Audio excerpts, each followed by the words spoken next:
Сәлем, біз бүгін осындай қып-қызыл қылып балық қуырамыз.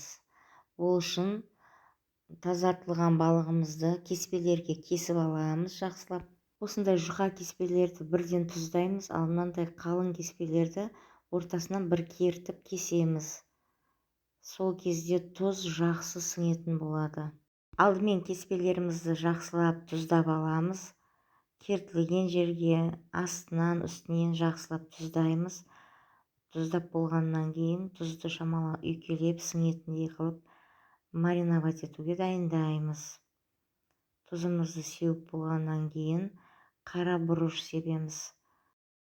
Енді бір зубчик чесногымызды алып, дапкадан өткізіп, оны да жақсылап үйкелеп, әбден балыққа сіңетіндей қылып дайындаймыз.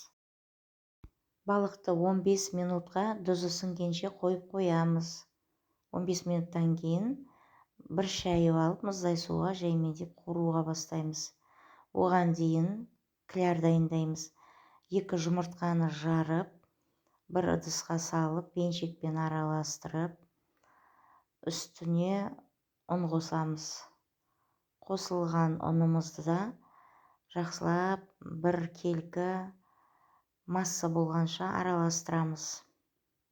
Бізде осындай бір келкі масса пайда болады. Әбден ұнын ірткісі қалмайтындай қылып араластырамыз. Енді тапамызға май құйып қыздырамыз.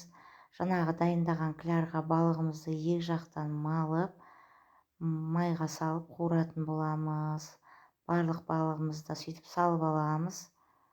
Және әбден қызарғанша қуырамыз.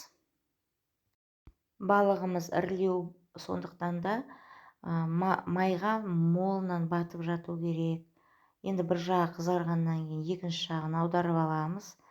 Және де екінші жағында әдемілеп осылай қуырамыз. Ірі балықтарды қуырып болғаннан кейін 5 минутктай су құйып бұқтырып булау керек. Қуырылған балығымызды ыдысымызға, тарелкамызға салып алдық.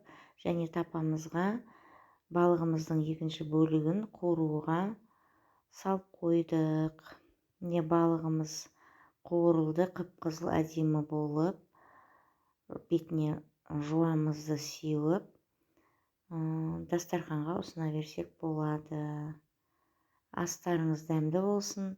Маған тіркеліп, лайк басып, комментарий жазып кетуді ұмытпаңыздар. Сау болыңыздар.